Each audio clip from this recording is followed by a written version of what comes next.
I'm so happy today to have Jeff Eager here. Thanks for coming, Jeff, from beautiful Bend, Oregon. Thanks, Andy. Happy Yeah. to be here. I was gonna make a dad joke and say I'm very eager to talk to you, but I'm sure you get that all the It time. wouldn't be the first time that Yeah. joke's been made. Yes. Okay. Um, yeah, you're the third mayor I've had on the show that has been a mayor, which is really cool. And remind people, yeah, what was your term in Bend, or when was that? Yeah, the way it worked at the time in Bend is that you got elected to the city council and then the city councilors chose one of the councilors to be mayor. So I was elected to the Bend City Council in 2008 Okay. and then elected mayor for the last 2 years of my term as a city councilor.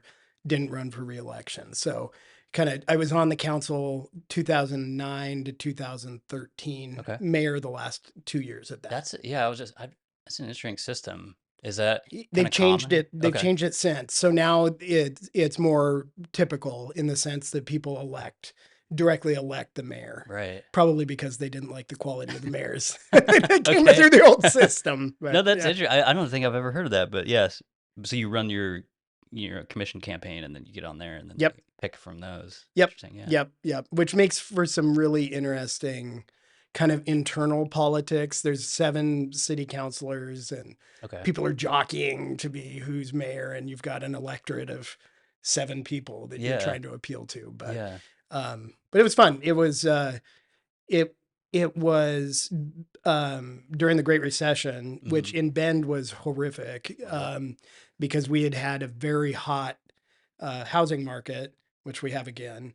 But then when everything crashed in the national housing market, Bend got hit really really Mm. hard, and there was a period of time when I was on the city council where our unemployment rate was higher than that of Detroit, Michigan's, Wow.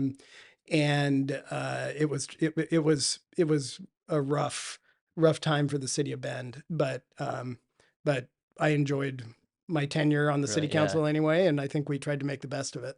Yeah, I was just thinking because when you mentioned OA, we talk about it all the time. Like I work kind of adjacent to the housing industry. Hmm. So when you said that, I was just like, man, yeah, I bet that was being any kind of leader during that time had to be really difficult. It was, in a way, in that the community was going through so much turmoil. Hmm. I mean, we were losing population. After everyone thinks of Bend as a growth Hmm. area, and typically it has been over the last 30 years or so. And it was growing really fast. And then the recession hit, and people were leaving, businesses were closing. There were all these, People losing their jobs. foreclosures of Yeah. homes all throughout the city. And that was really hard. Um, from the standpoint of serving in city government, it was bad because you could see people hurting, but on the other hand, we didn't have any money to do anything with, and everyone knew that. So we weren't undertaking these big projects for the most part. We had Mm. one big water project we had to do, because we would have lost our surface water source if we didn't. But for the most part, it was just kind of like batten down the hatches and Mm. try to keep cops on the street, firefighters Yeah. fighting fires. So for me, I kind of like the basics when it comes to government, Yeah. and so it was all right, aside from the community hurting. But we made sure not to we didn't raise taxes, we didn't raise fees on a wide basis, and we just kind of lived within our means, and the economy picked back up. Yeah, it's just really interesting because I feel like we're in the era now of like back to the basics, at least in Portland for government. I It's hope like so. we've just like lost our focus so much on these outside projects that just get funded and don't seem to get any results. And people are just watching like the roads crumble and crime rates skyrocket and stuff. So I think there's a lot of parallels to what you were just talking about. But yeah, I wanted to also get your first impressions of just driving into the Yeah, area today or this, yeah, whenever you yeah. came in here. So I've been to Portland I've spent a lot of time up here, but not so much in the last 3 or 4 years, which isn't uncommon for people from Bend. We come over here, people come over to Portland because it's the big city. People don't come over as much as they used to. That's kind of a common sentiment. but so it's been a little while, and I came over Mount Hood, and didn't drive through a lot of Portland to get here. But right after we crossed into the city of Portland, there was a couple of the motorhomes parked along Mm-hmm. the street, kind of doing that thing, which we have some of that in Bend too. Yeah, I bet. Yeah. And the street that we that I was driving on was in really rough shape. Mm-hmm. I thought about that as I was bouncing over Okay. the Yeah. various potholes and whatnot. So Does it seem better, worse, the same, kind of like your then previous visits? So, I can't say I've driven on that street before, probably ever, but I mean, in general, worse, okay. and Yeah. worse than I've maybe seen in any street, to be quite honest with you, Wow. in any Yeah. city in the United States, Yeah. I think. I mean, and that sounds like an exaggeration, but it was really rough. Yeah. No, I understand. Yeah. It's the RVs are like a particularly thorny issue Yep. because just as any city, I would imagine that's really difficult to be like, you can tow it, which is expensive. There's Yep. just no easy option. And I was talking recently on an episode. There's an elementary school right over here, and there was probably like 4 or 5 of them just lined up. Right there. Right, there's a park right Yeah. next to it, and I'm just like, what Yeah. can the And city or the county do anything about this? It's just so well, they frustrating. certainly can. I Yeah, mean, and there's a reason why you see it as soon as you cross into the city of Portland, yeah, right? yeah. That, I mean, there are ordinances cities can have in place to make sure that that doesn't happen. It's not uh, politically easy in a Right, place like Portland. But especially once everyone's gotten used to it being a certain way. right. It just And becomes the norm. Yeah. so, yeah, there are ways to handle it. There's just not necessarily the political will. We had the same thing in Bend. So when I was, on city council 15 years ago or whatever, there was no homeless camping really, like no tents, Right, right. no RVs. There were a few kind of homeless folks that hung out by Drake Park downtown.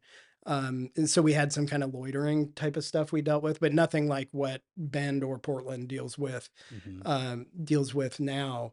But there is a lot of flexibility in how municipalities respond to that stuff, even in Oregon, where we have kind of this legal setup that's a little screwy. The But the Ninth Circuit stuff. yeah, Yeah. yeah, the Ninth Circuit stuff, which is a real thing. The Boise or Martin v. Boise case, which Hmm. is going to be up in front of the Supreme Court here before too long, or has already been in front of the Yeah. Supreme Well, Court. They're going to make a decision the before Grants too long. Pass one did, and that's where I grew Yeah. up, is in Grants Pass. Oh, okay. But yeah, it was in You're a it. caveman Yeah, then. Yeah. yeah, Yeah. the caveman. But yeah, it'll be an interesting ruling. And you're right. I agree with you. It's like there's still ways to deal with it even under that. There And yeah, are. There are. And I worked on some homeless issues probably 4 years ago, or 3 years ago, when Bend, I mean, it like went from no homelessness to, for Bend, a lot of okay. homelessness really fast. You attribute that to 110 or I think I don't know if it's all 110, but drugs. I right, think it's right. all drug, or Well, mostly drugs, fentanyl. Yeah, right? yeah, So 110 certainly made that worse, in my opinion. yeah. But it was like just this onslaught of folks, living in tents and in RVs that we hadn't seen before. Nothing like what happens up here in Right. Portland. But it's we at the time, the Bend City Council, which I would argue now, and even then, well, now the Bend City Council is more progressive than the Portland City Council. Okay. Like I believe that. we Yeah. don't have a Renee Gonzalez on our Right. city There's council. no They're moderate. all Democrats, and they're all progressive Mhm. Democrats. There are no moderates on that city council. I certainly couldn't get elected anymore. Right. But And that's a very kind of a new wave. yeah, yeah, and it relatively new. So when I was running for city council in '08, that was the Obama year, the Hmm. first Obama election. And Bend had always been a Republican town forever, as far as I know. Hmm. '08 was the first year it flipped Okay. to plurality Democrat. And since then, it's just accelerated, and it's a very Democrat town now. What do you think's what is leading that charge? Is it just I think general it's kind of movements around the yeah, I think country? so. It's in migration, and the Mhm. in migration Bend gets is from, Bay Area, California. Portland, Yeah. Seattle, LA. So blue places, so these are predominantly Democrats Trying to moving into Bend. escape from their own. And then Yeah. they kind of try to recreate what they Right. did in Bend, which is what they do everywhere, right? They're Yeah. doing it in Montana and Utah, Texas and all that. Yeah. Texas, and so it's that in migration of, pretty progressive folks that Interesting. Yeah. have come into town that have changed that. Okay.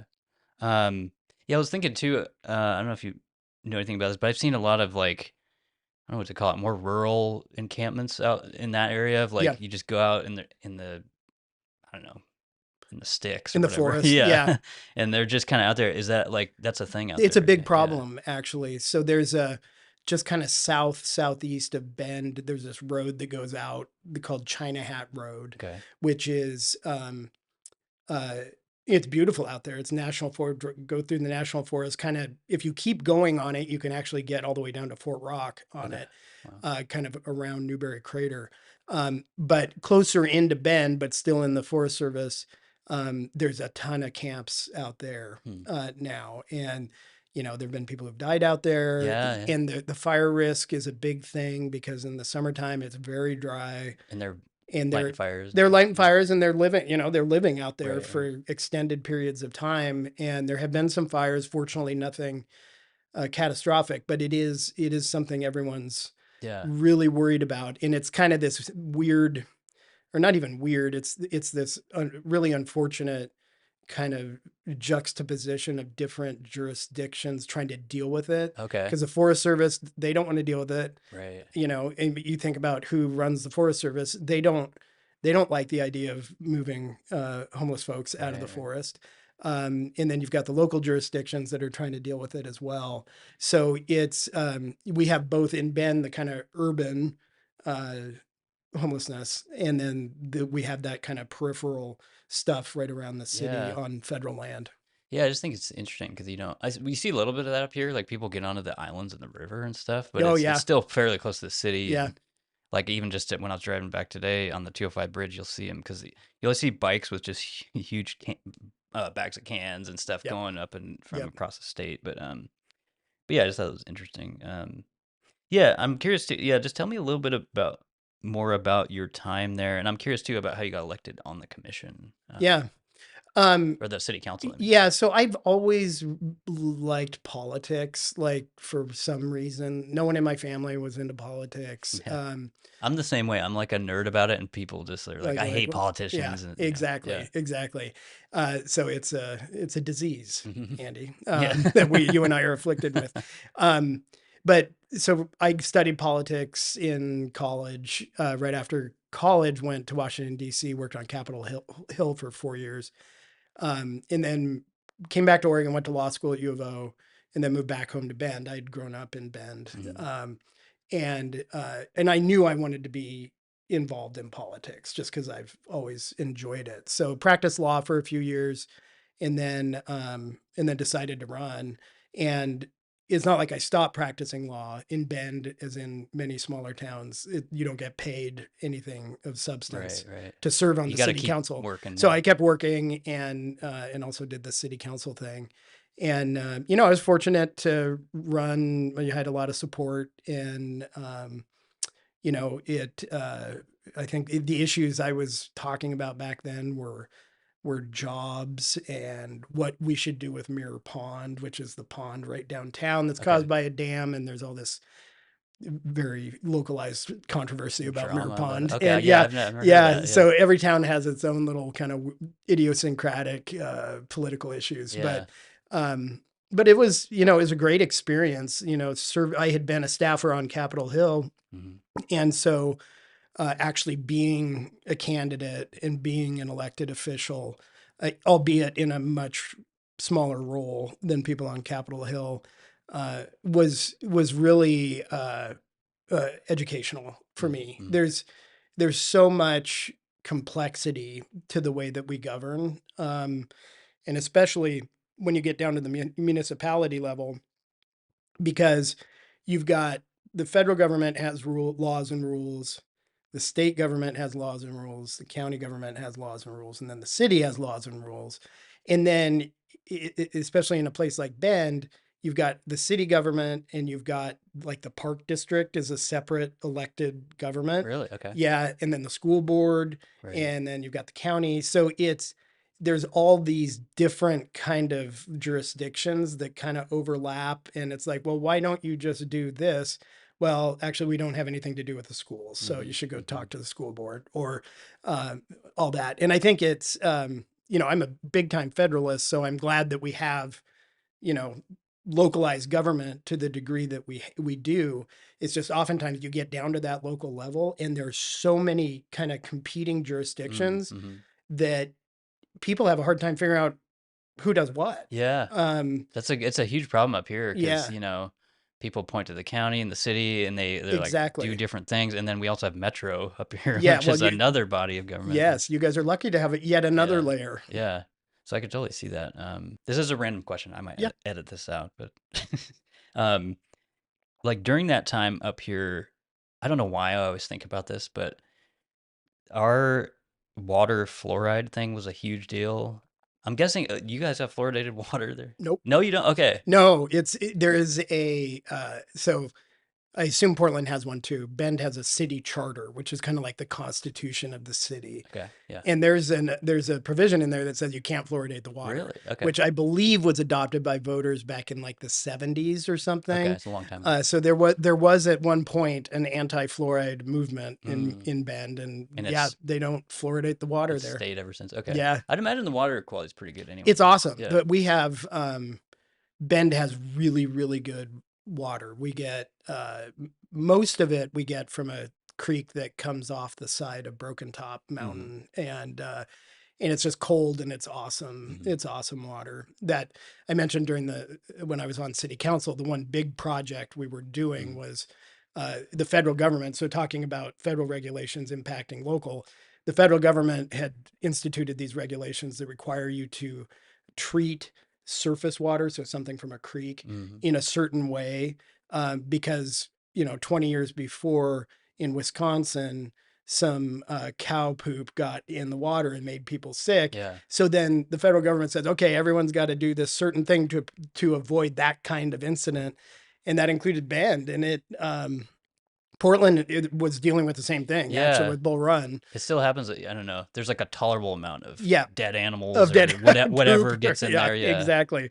So yeah, it was expensive to fix and controversial in part because the economy was so bad and people are like, well, how are we going to pay for this? Which is Yeah. a legitimate question. But That is, fortunately, we kept that source. yeah. No, that's interesting. I was just thinking it's a I'm curious, like your take on like large, like boring infrastructure stuff like that, because Hmm. I've been hearing a lot up here about with our new incoming city council that a lot of this just boring maintenance stuff is just getting pushed back, and Yeah. at some point it's probably going to blow up in our face. But Oh, like, absolutely. what is it like? Yeah, just Yeah. dealing with I those. think it's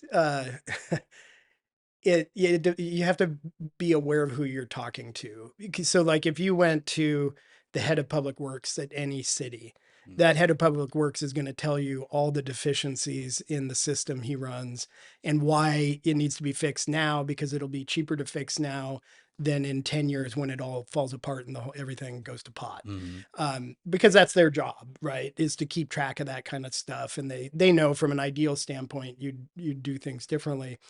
um, but yeah, I mean, in Portland, I mean, that street I drove in on, I forget which one it was. I was like, I know that the city of Portland's got plenty of money Yeah, and yeah, they're they not do. paving the streets with it. And so it's a matter of prioritization It's too. yeah, and it's such a mess up here that they just I think Lamb Week or somebody just did a recent thing about how the money's there, but it's just been pushed back like decades, and Yep. like they're doing all the. Because I always just they don't look. want to do it. I mean, Yeah, and especially in a place like Portland and now Bend, um, they don't want people driving cars to begin totally. with, Yeah, and the so decarring. decarring, and Hmm. they've got all these green. We've got them now in Bend, but I notice you guys have a bunch of them now.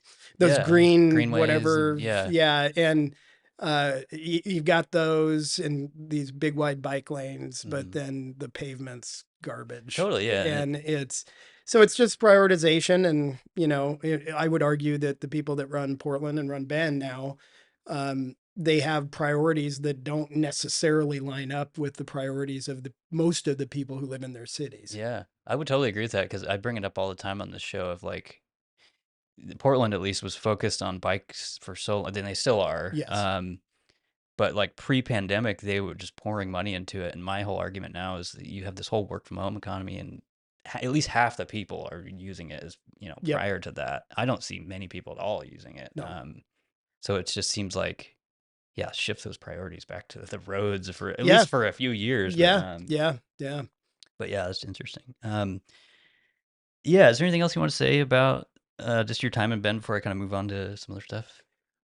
No, I mean Ben's it's a great place. It really is. It's really interesting economically Yeah, because there's almost like there's two economies there. One is people who make their money from doing stuff in Bend. So that would be, people who, if you own a small business like a shoe store or something, like you're yeah, tied to yeah, Bend, or people that work in the mills that we still have over there, and just do like normal jobs in Bend. Same thing happens in Portland.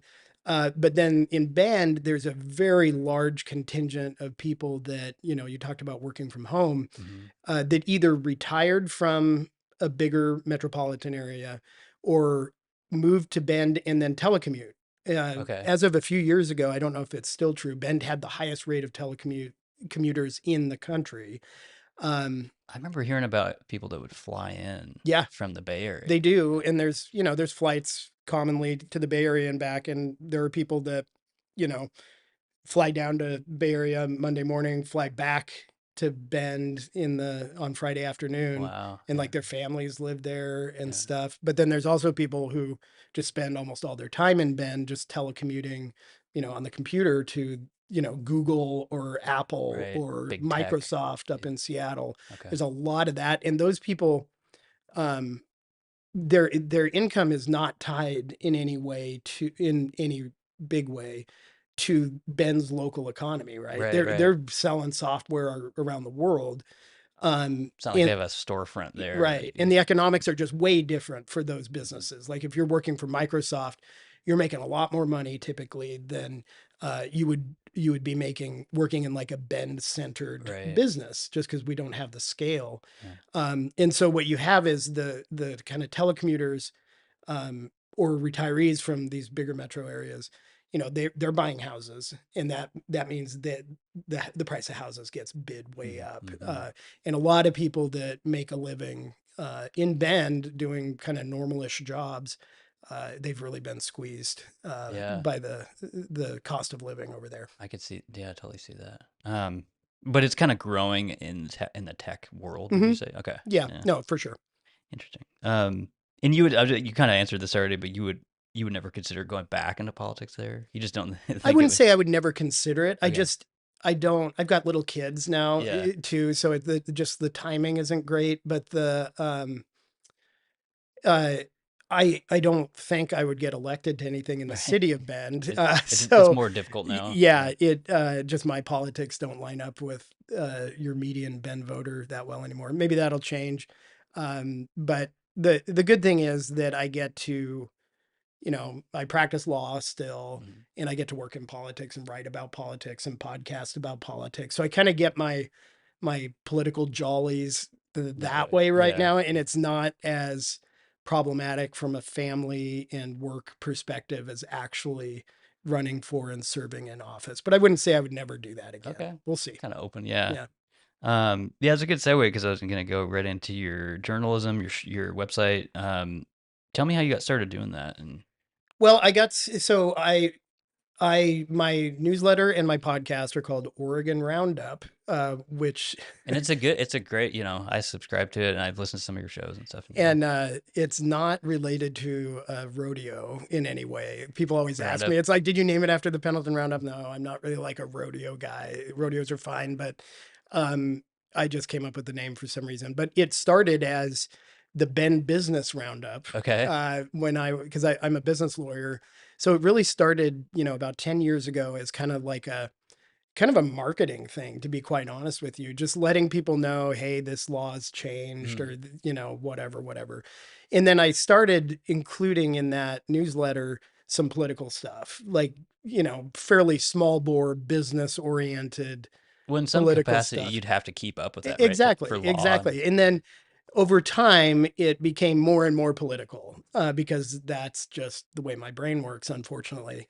And then it became entirely political, or I mean, it's policy too. And so I just kept doing it, and changed it from Ben Business Roundup to Oregon Roundup. I don't know, 5, 6 years Okay. ago. Um, Was it always pre-Substack? It It seems was like. Okay. pre-Substack, Yeah. yeah. So I did it like on MailChimp for a Okay. Yeah. while. Yeah. And then when I found out about Substack, I'm like, hey, this is easy, and I can charge some people for a paid subscription if they want to, but Yeah. also just get stuff out. And I'm not a techie guy, so it's like easy for me to do. I don't have to do any Yeah. There's website yeah stuff. HTML or whatever. Yeah. Exactly. So I've been doing it ever since, and kind of, I guess it was about a year and a half ago. I um I had I had been doing mostly opinion stuff, even on the political stuff. So just kind of like writing about things that just what I thought about Mm-hmm. things that Mm-hmm. were going on in Oregon and nationally. And about a year and a half ago, I I realized, I'm like, okay, so letting people know my opinion is fine, and I still do that to a degree. But what I pivoted to was more kind of news coverage, like original news coverage. Yeah. And I think you do great at it. Yeah. the thank you. Yeah. And the reason I did that was because, first of all, there's no one who does it that's not, I guess I would say, liberal or progressive Yeah. in the state, in terms of like original news coverage. Um, It's very, or at least very hard to find. Yeah. yeah, it's very hard to find. There's very little of it. Um, and in general, just the news coverage business in Oregon and elsewhere has just cratered. Yeah. So even aside from whatever bias may exist, um, the Oregonian is a shadow of its former self in terms of its capacity to cover stuff Yeah. Yeah. in state politics. And kind of after Tina Kotek won in 22, because I was like, oh, I think Drayson's got a shot, Yeah. Um, after she won, after Kotek won again, and we were kind of, okay, we're going to do this again. I really got to thinking about why. Because, you look Mm. at polling, and Oregonians are fed up with it, like Oregon's headed in the wrong direction. Yeah. Democrats agree with Republicans largely, and independents on that issue. So we all hate what's going on in Oregon from a policy standpoint Mm-hmm. and a results standpoint, but we keep electing the same people or types of people. And so I thought about why that was. And I think one of the reasons why is that, there's a lack of connection between, what people see happening on the streets of Portland or Bend or Medford, and the people and the decisions that are being made in Salem. Mm. Um, because, Measure 110 is a great example. That ended up getting a lot of attention. But there are things like Measure 110 that happen all the time Right. that have maybe not as bad of an effect, but certainly a bad effect on people's lives in Oregon. And it just doesn't get covered. And I think part of the reason it doesn't get covered is because they tend to be progressive policies, because Right. we're run by progressives, and the people covering the progressive policies are progressives for Right. the most So part. there's So no it, issue. They so it just. doesn't strike them as odd Yeah. that the teachers union runs the state, Mm-hmm. for example. Mm-hmm. It strikes me as odd, and counterproductive. Yeah. I would even say, I don't know. I talk to a lot of people who just bring up the whole union lobbying is huge in Yep. this state and every state. And you're right. Like it's, if I think if people understood how much money flew Oh, into the legislature from that stuff, it would shock them. yep. I'd hope it would shock them. I would hope so too. Yeah. But yeah, that's a cool story. And I was just thinking too, like, do you attribute that to? Because I was kind of thinking the same thing. I was like, we can maybe finally have a Republican governor here for the first Hmm. time in a long time. And I voted for Drazen. Hmm. But do you think that was because of the Dobbs decision? Like, what do you? I think that played a factor Yeah. in it. I think that, So what you saw was Drazen had a few point lead, about a month out, month and a half before the election. Mm, And then that dwindled and went negative by election day. And I think that what happened was Dobbs gave Kotek a good Kotek and other people who are pro-choice an easy way to get after Drazen. a lot of Um, and ammunition. it kind of just elevated abortion as an issue in that election in a way it wouldn't have And without it, Dobbs. it drives me crazy because it's still it. That I see it Yep, on all the pamphlets for this recent primary, yep. and I'm just like, there's nothing at Or stake here. Oregon's Like, not going to change, yeah, right? Like it's not on the it ballot. has no impact in Oregon.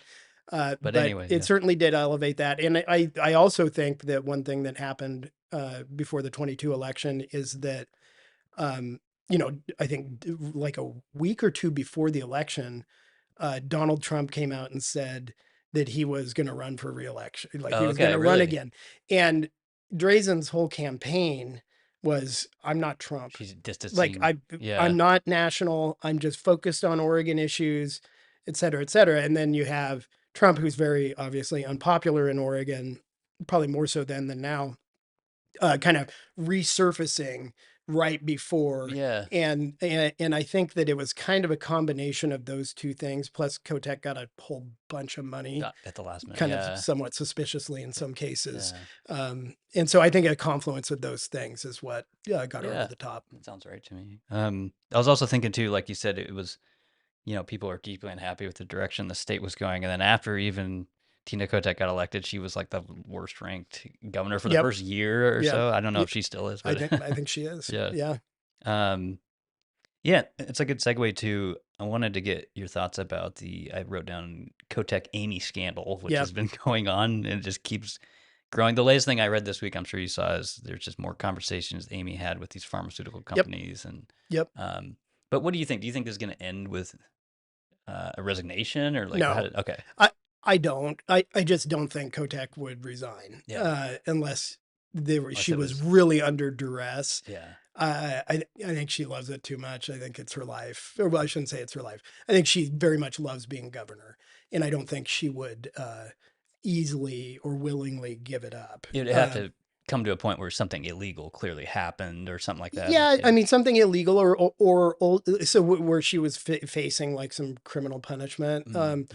or what happened with Kitzhaber was you kind of had that legal jeopardy, but then you had Kotek and Peter Courtney, the Democratic Right. leaders She of the was legislators. leading the charge. Yeah. They went in there and said it's not going to work anymore, John. You got to go.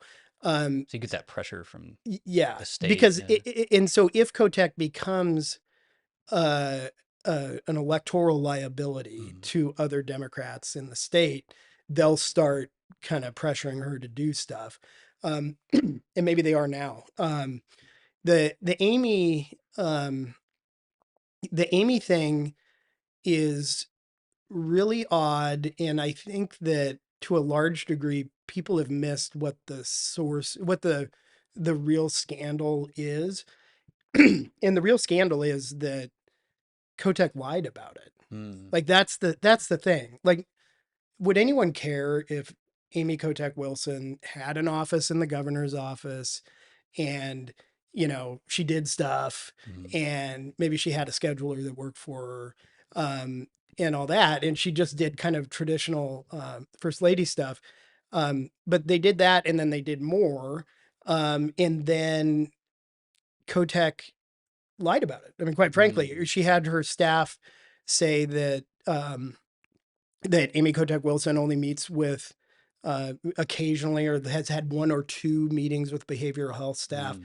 It was constant at the beginning of Kotek's term. Just trying to keep it quiet, Just, basically. Yeah. and for no reason, right? So this was when the story first broke, and people asked the governor's office. It's like, well, whoa, we have what's Amy been doing? Well, she very occasionally has meetings, but then they released her schedule and emails, and it turns out that there's a lot of meetings and a lot of emails, and then Kotek kept saying that, kept minimizing it, right? Mm-hmm. And so there's that. Like that's why the story I think got legs, Yeah. is that the facts that kept coming out were different than what Kotek had been saying. And now you mentioned the pharmaceutical company, Mm. and the Willamette Week's done a great job covering this story. Um, you she did wield a lot of influence on behavioral health issues, Mm. especially in 2023. They kind of throttled it back a little bit in 2024 if you look at the emails, but they kind of throttled it back a little bit in 24 because of the pressure from the staff that ended up leaving Okay, I was over it. just thinking about. I was going to ask you about why. Yeah, It seems all related, obviously. That her yeah. top staffer So left. I've gone through. There's six. The state produced over 6,000 emails. Wow. I've gone through all of them, and that is what happened. Okay. That Kotek Wilson, Amy, was given a lot of authority to do behavioral health stuff Mm. in the first year. And what behavioral health is addiction and mental health Mm-hmm. largely. So two of the biggest things that Oregon has going, right?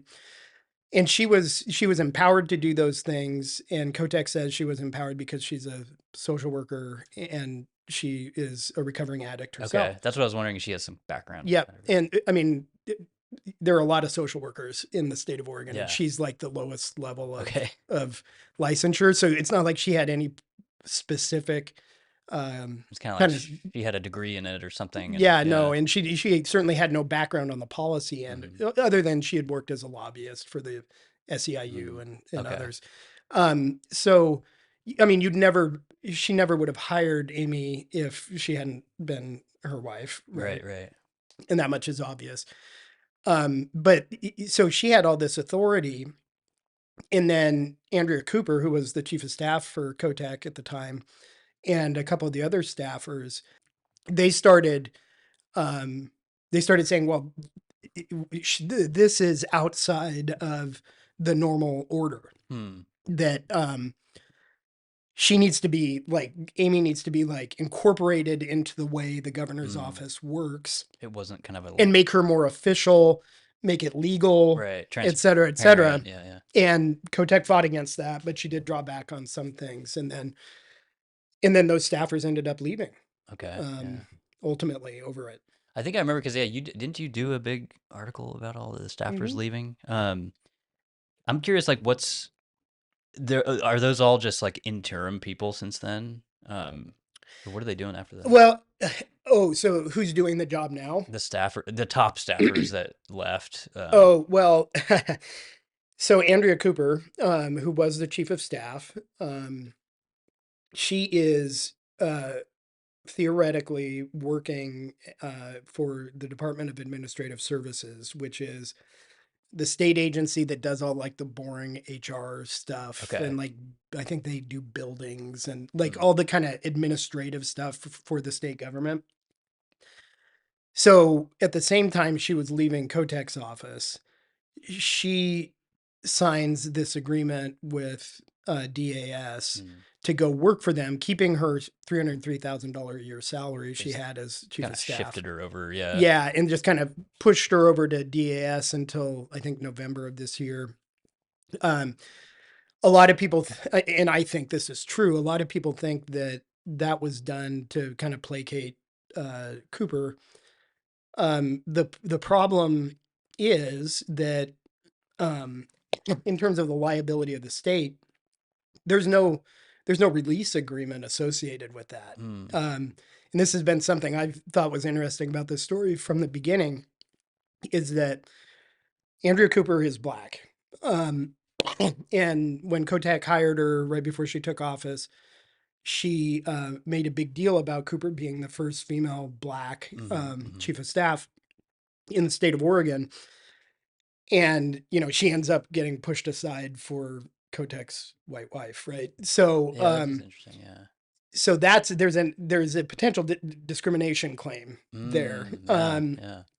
And so the problem is that normally, if you had an employee leave a business, and you thought there was a risk that they were going to sue you, you would give them something like what she got from DAS, which is a sweetheart gig. You know, you pay them money basically. Yeah. But what you'd get in exchange is a release agreement that says I'm not going to sue you. Okay. There is no release agreement Mm. here.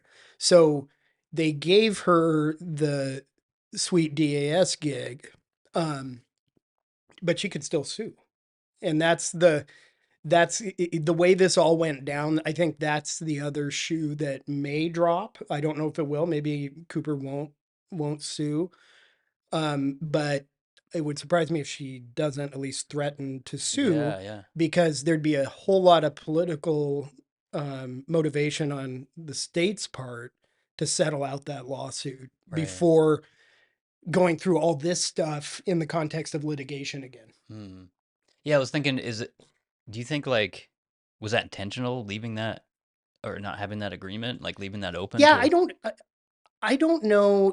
To be honest with you, I'm not sure how that works in with state government. mm, Whether they can't, maybe they can't mm. negotiate release agreements. It's more common in private. In private businesses, Yeah. it's more common. I mean, usually there's no threat of a realistic threat of a lawsuit, so it doesn't. There's no need for a Yeah. release agreement. But, um, but in this case, um, all I know is there's not a release agreement, and she gets this $303,000 a year job extended when she's not doing that job Mm. anymore. So And that lawsuit could be and coming. she Yeah. could still end up suing. Yeah. Yeah. Wow. Yeah, it's interesting, and I'm curious to see how it play out because I just see a lot of Kid Hopper similarities, but we'll see. Yep. It just keeps unfolding. So, yeah, I wanted to ask you also about the Idaho movement. There's some stuff happening this week. Some more counties, I think, voted on their own to do Hmm. it. I always just, anytime people bring it up, I'm like, it's an interesting concept, but I believe it requires like Oregon state approval, Idaho state approval, and then even congressional approval, I Hmm. think. Hmm. Um, but I'm just curious, is that like a big thing in Bend? Do you hear No, about no. In fact, that? the They don't want it. they Yeah. don't want Bend, right? So Yeah. the Greater Idaho movement actually, when they were drawing the boundaries for the part of Oregon that would go into Idaho or become Mm, part of Idaho, they carved Bend into it's like they right around it. gerrymandered Bend into Oregon. Yeah. So they don't want Bend. There's too many Democrats in Bend. It's like Eugene, I'd imagine the Yeah, same. Yeah. yep. And so no, it's not. It's kind of. I don't think it's a. Deschutes County, where Bend is located, is almost certainly not going to vote to join the Greater Idaho. Yeah. Um, I think in general, you're right that it's almost certainly not going to happen. Like these counties that have voted to join Idaho probably will never end up joining Idaho because of what needs to happen for that to occur, which is Idaho legislature and governor, Oregon legislature and governor, and Congress. Yeah. And Just probably the seems president has to huge. sign a Yeah. bill. Yeah. So that lining all that stuff up when I don't think the state governments of Idaho and Oregon agree on much Right. to begin with. Yeah. Yeah. Yeah. I Totally just, different governors. I I think. just don't think it's actually going to happen. However, it's a real thing, right? Mhm. Like the folks that live in these counties, and the one that just voted Tuesday night to join Idaho, Crook County. That's just right next to Bend. Yeah. It's Burns, right? Is it? No, Crook County is Or Prineville. Prineville. Sorry. Yeah. Harney County is Burns. I assume Harney County's already Yeah. voted to join Idaho.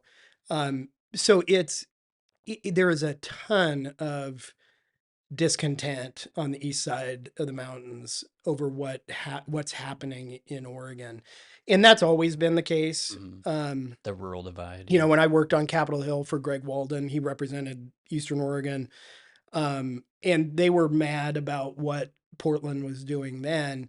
But I think what happened was the COVID, quite honestly, kind of drove all that to the front and center Yeah. because you had, state officials going over to Burns and saying, you've got to follow these rules. And it's like in Burns, There's they're like like, 2,000 yeah, people. there's no one Yeah. here. Yeah. What are you worried about?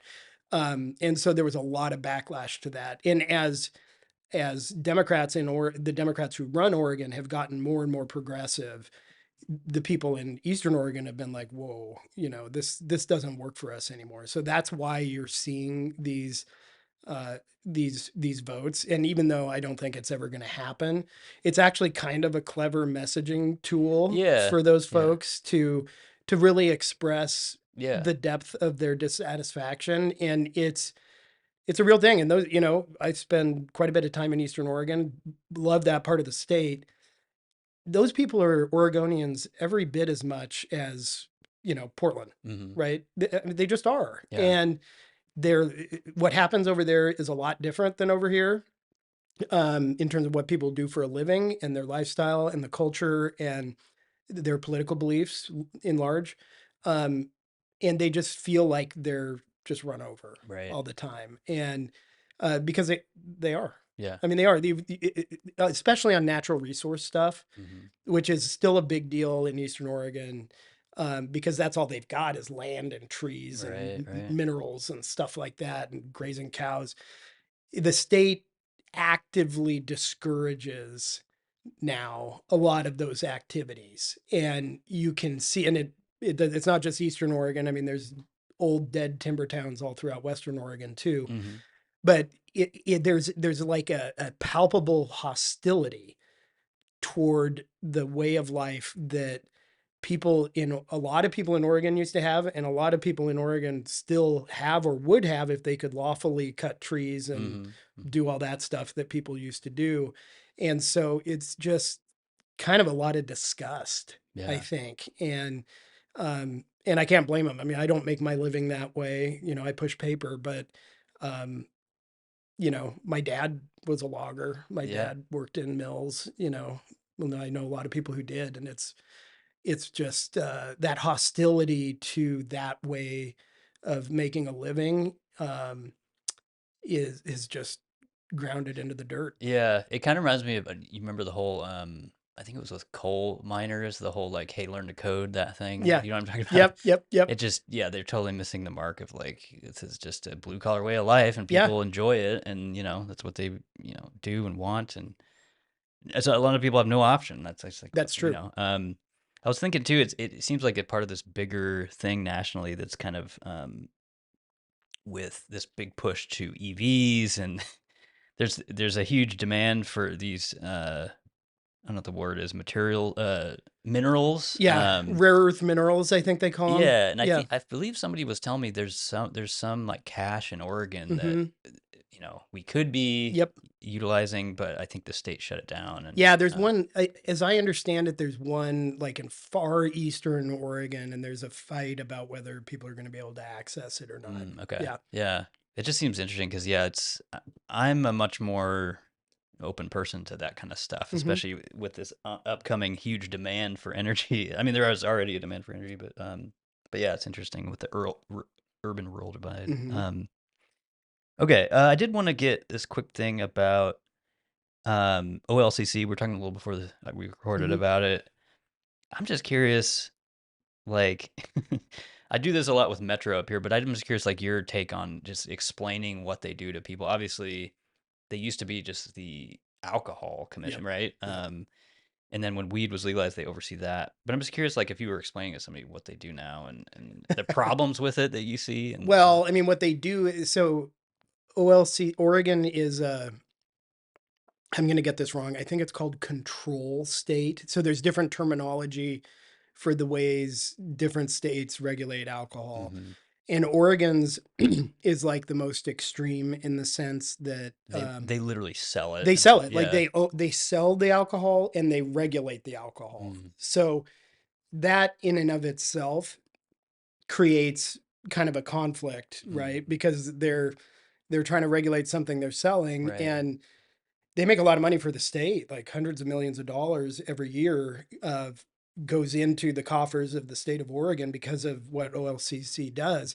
So you have that underlying tension, within OLCC's mandate from the legislature, and mm, that's not OLCC's fault. That's the way we have our laws set it written. up, yeah, Um, so those are the things and then they regulate cannabis now as well, as you pointed out.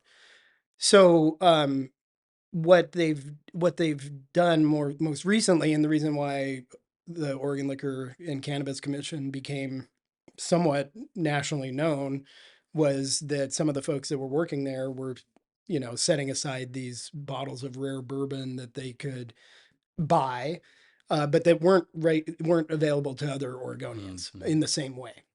um, so that was a scandal, and it was right when Tina Kotek came into office.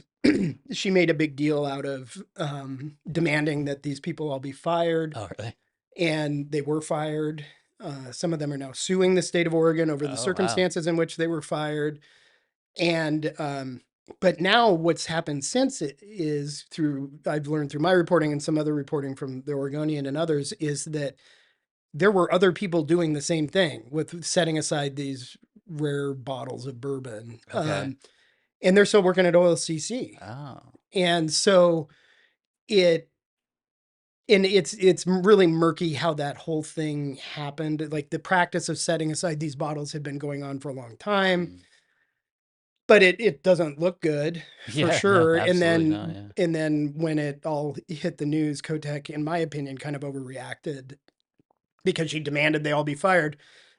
But now, it's known that these other folks did it too, and she hasn't said anything about It's that. just ongoing, yeah. Yeah, and then the really interesting thing from my standpoint with that whole kind of OLCC scandal was that at the same time you had Kotek reacting to the breaking of the news of the Bourbon Gate is what people kind of call it.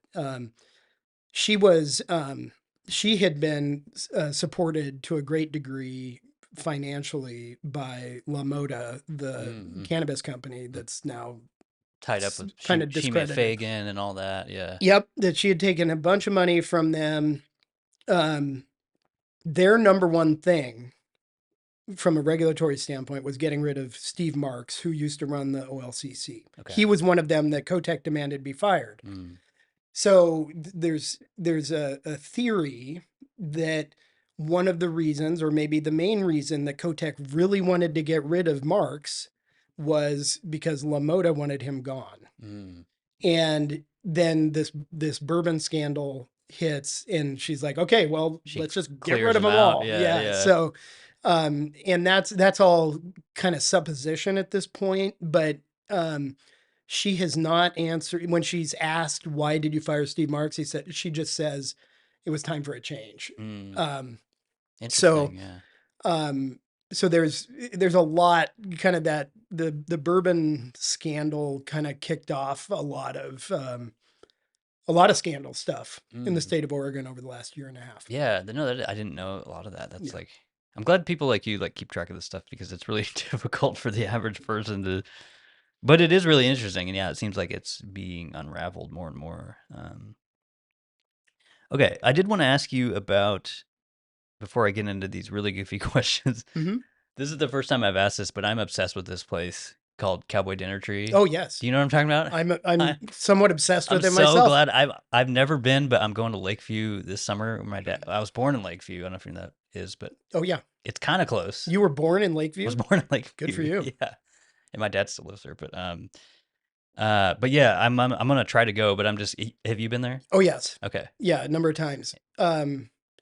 So for the listeners or viewers that don't know what it is, Cowboy Dinner Tree is a restaurant that's located not in Silver Lake, Oregon, but on the outskirts of it's Silver Lake, I found Oregon. it because I was literally just looking on Google Maps. I'm like, what is this restaurant in the middle of nowhere? Yeah. And then I found all these videos about it and stuff. But anyway, yeah, And it's there are two things you can get there: a massive steak that's like, I don't know, 30 some it's huge. ounces, Yeah, or a whole chicken. Um, and you have to get one of those two things. And I it's believe it's packed, I believe it's cash only, right? I it think, is yeah. cash only. And it's just like this old shed kind of that it's in out there in the middle of nowhere, and it's awesome. What did you get? Did you do the steak? Oh, I do. I've always done the steak. Okay, that's Yeah. probably what I would get. But yeah, Yeah. It seems harder to eat a whole chicken than a steak, but I don't know. Yeah, I think the chicken's good. I've Is it tasted it because other okay? people I've been there with, it is really good. But I figure when you're in Eastern Oregon, I think that you got to go with the beef. Yeah, because it's all local and Yeah, stuff. And yeah. No, it's a great place. yeah, I want to shout them out. One of the owners, I reached out to him when I first started this, and she's like, "If I'm ever in Portland, I'll come on the show." And I really want to get her on. But yeah, shout out to them. unless there's anything else you want to add about, I do ask everyone about their Northwest story. You kind of said though you grew up in Bend Hmm. and that kind of stuff. Yeah, you're a Northwesterner, right? Yeah, I was I was born in Aberdeen, Washington, Okay. which is kind of on the coast, well, almost on the coast in Washington. And uh, we talked about beat up former timber towns. Aberdeen is that. Okay. And my dad worked in the wood products industry. He got laid off when that all tanked, and we moved around a bunch, and then ended up down in Bend by the time I was 12, I Okay. think. And so yeah, I've lived, aside from my 4 years in Washington D.C., I've lived my whole life in the Pacific Northwest, Nice. oddly, and it's really a great place. I mean, the amount of natural advantages that we have here in terms of the climate, in terms of just the beauty, the recreation, the ocean, the mountains, unparalleled. And we're doing everything we can to screw it up, unfortunately. Yeah, okay. Yeah, I was thinking too that had to be awesome. Or it seems like it'd be awesome childhood in Bend at that time. Was it pretty? It was, yeah. So, yeah, when I graduated from high school in Bend in '93, the population was Are 25,000. you Now it's serious? over Wow. 100. Um, I think the first time I went there, it was like, I mean, I was after that, obviously, but like 50, 60,000 or something like yeah, that. But that yep, was, around the year 2000 or yep, something. But yep. So it was small, and it was, the trails weren't as crowded, the lakes weren't as crowded, the mountain mm, wasn't as crowded for skiing. But there are some good things about it being bigger now. I mean, there's just a lot more going on over hmm there. So it's kind of, you take the good with the bad. But yeah, it was a great place to grow up. cool, awesome. I threw this one in because to my goofy questions because tomorrow I'm talking to uh, the guy who runs the North American Bigfoot Center. But do you believe in Bigfoot? Uh, no, Okay. I don't think so. Yeah. Like I'm not. I guess I'm agnostic a I'm little bit about it. I'm right there with you. I'm like I want to, but Yeah, it's probably not. yeah. I haven't ever seen anything that really convinced me. Yeah, it's a real deal. That'd be pretty cool if it was true. Yeah, it'd be interesting. Okay, let's say you are parking somewhere, normal spot at a shopping center. Do you go straight in or do you back in? Straight in. Okay, that's pretty. I like that. Um, I don't know why I thought of this too, but when I was driving here before I met you, the first time ever I saw a Cybertruck rolling up Oh uh, a street over here, which is not a very well maintained street, but I was thinking, I wonder if that's Jeff. no, no, don't. Do you Don't. like the Cybertruck, by the way? I think It's it is a controversial. striking look, Yeah. and I've seen a few of them in person over in Bend. It is a striking look. It would not be something I would drive just Mhm. because I'm too boring. I'm a Republican. I don't You like something do. Yeah, practical and it's like yeah, yeah, it just too looks flashy. too out there for Yeah. me. But I think it does look kind of cool. hmm And I'm not ready to do the EV thing yet, just Yeah. because of the It seemed charging issues and all that. So it's not for me right now, but I can see why people like it. okay. Yeah, I would say it looked better in person. All the pictures I've seen, I was like, but it did look a little better in person. Which piece of fruit do you think you could throw the farthest if you just chucked something across a football field? Um, And I don't know the answer to this, but I'm gonna go with an orange. okay. I think it's the right balance of size, but also weight. Like I think an apple would be too light. Yeah, there's no I water weight. Yeah, and I think that an orange would be heavy enough that you could really get behind it and have it go. Okay. And I always tell people this, but at some point I will take video, or if you You'll ever want to take test a it. video, just Yeah. send them to me. Okay. Do you like crunchy or smooth peanut butter? Or maybe you don't like peanut butter. Do I like what? I'm sorry. Crunchy or smooth peanut Oh, butter? crunchy, crunchy. I'm a Okay. crunchy peanut butter guy. Stir, no stir. I like the stir kind. Okay. Yeah. Do you have a favorite type of French fry? Do you like regular cut, crinkle cut, curly fries, I think JoJo's, or I think regular, just just the regular okay? French fries are the best, but I like all of those that you mentioned. Yeah. Okay. Do you have a favorite fast food place? Probably Taco Bell. Oh yeah, Yeah. it is kind of the king. Yeah. Yeah. I probably go there more than I should. Let's say you're getting ice cream somewhere. Do you go cone, waffle cone, cup? Either cone or waffle cone. I'm a big fan of And probably waffle cone would be my top choice. I'm Okay. just a big fan of ice cream cones in general. Really? Okay. Yeah, yeah. I like that. What flavor are you putting in there? Um, I I don't turn my nose up at vanilla, right? So I'm that boring Just the guy, right? standard. Yep. And then, but I also really like strawberry ice cream, Okay. and then like kind of some of the more uh, complex mixtures are good too. So, but I'm not into like the olive oil flavored ice cream and Yeah. stuff like that. Like I've tried I that, don't even, I've and never had that, but that sounds bad. yeah, there's all like salt and straw, I think, It's part has of a that. bunch of Okay. kind of uh odd flavors, which is Yeah. kind of fun to try, but I'm more traditional, I Okay. guess. I was wondering, do they have a place like that? Do they have a place like that in Bend with like the huge lines and all that stuff? Or There's actually a gelato place mm, called Bonta Gelato in downtown Bend that kind of is gets busy. the gelato version of salt and straw or Okay. something like that. Do you keep your butter out or keep it in the fridge? Out. All right. It gets too hard in the fridge. Yeah. If you're using it on bread or whatever, it's Yeah, definitely easier. Do you like string cheese? Do you eat string cheese? yeah, I like it a lot. Do you peel it or do you just eat it? I just eat it. I Oh just my eat it god, like dude, a you're the first one that. I don't peel it. I just eat, and I eat it almost every day in like mid-morning snack in my office, and I don't peel it. I just open it up and then just chomp, You're chomp, one of the chomp. first ones that's ever, because I thought I'd get a lot more supporters because my whole presidential policy is once you get past a certain age, you can't peel it anymore. That's for kids. You can't. Oh, yeah, that's a good point. I've never thought of So, that, but but I just like to eat as fast as I can. yes, me too. I already see the Bigfoot thing. If you had a gigantic brand you were forced to run, is there one you'd want to run? Uh, the Seattle Seahawks. Oh, that's an awesome Yeah, answer. Yeah, lifelong Seahawks fan. Really love football, and they and need an owner right now. well, Yeah, they do. They might need one. yeah. Yeah. And so that would be that'd be my dream. Like if I was in running a big business, Okay. that would be it. How do you feel about the upcoming season with them? I don't know. I yeah, New coach. So a lot of turnover. I think it's good. I think that that change needed to be made, but it kind of increases the variability for this season. totally. Yeah, So I'm looking forward to it. Just a lot of new stuff to see this year for yeah. them. A lot of new pieces. Yeah. I'm a big Geno Smith fan. I like Geno Smith. Yeah. Gino's Yeah. great. Okay. There's just a couple more things here. You kind of mentioned a place already, but I always ask people, do you have a good meal recently, like in Bend or even here, a place you want to shout out? Bend, or here, let's It see. doesn't have to be a restaurant either, just You know, small business. a great the go-to place in Bend is Zydeco, Okay. which right downtown, awesome. Kind of, I guess they would say it's somewhat New Orleans themed, Mm. but great. Great. They have an appetizer of a shrimp appetizer with like Cajun seasoning on it. It's really good. That sounds really Yeah. good.